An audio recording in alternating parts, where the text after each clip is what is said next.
You might be surprised by what I'm about to say, but I want you to hear it loud and clear.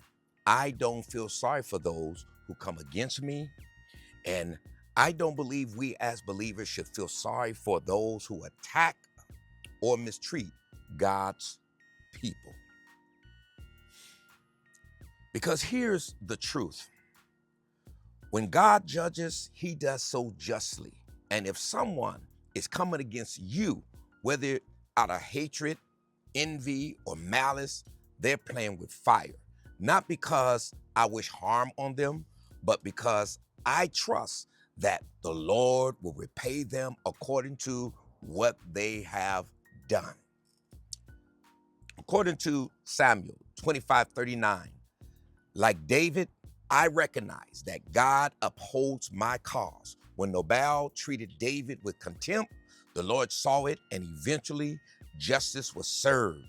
David said, "Praise be to the Lord who has upheld my cause and brought Nabal's wrongdoing down on his own head."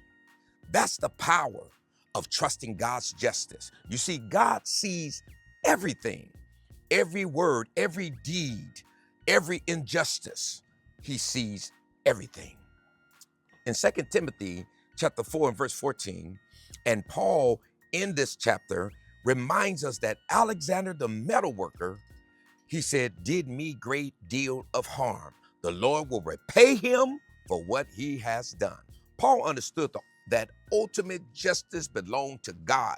And while we're called to love our enemies, pray for those who hate us, bless those who curse us, we're also to leave judgment in God's hands. Now listen, it's not that I don't care. It's that I understand the principle. God is a righteous judge. He's the one who sees the heart, the motive, and the deed.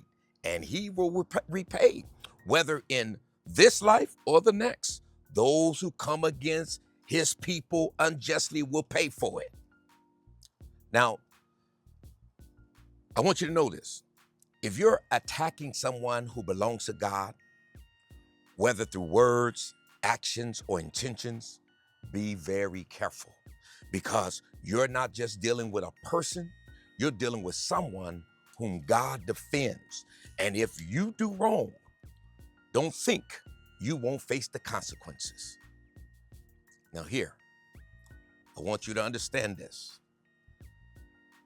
Now, I'm not saying we should rejoice in judgment or wish harm on anyone. Jesus, who I call Yahshua, commanded us to love our enemies, to pray for those who hate us, and bless those who curse us, and do good to those who mistreat us. That's the heart of true love and faithfulness to God. But loving your enemies isn't about feeling sorry for them when they're in trouble.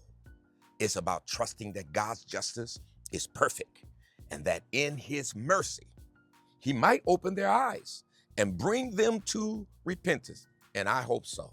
So let me just say this in closing. Remember, God sees everything. And when the wicked come against you unjustly, your response should be rooted in trust. Trust that God will handle it, because the Lord will repay him for what he has done.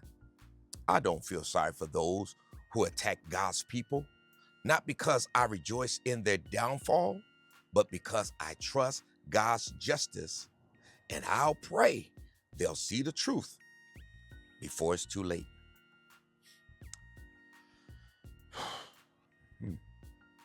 So be careful how you treat God's children, because when the Lord executes judgment, it's righteous judgment. It's that's a truth that should be should make us stand firm yet humble in our faith. God bless you.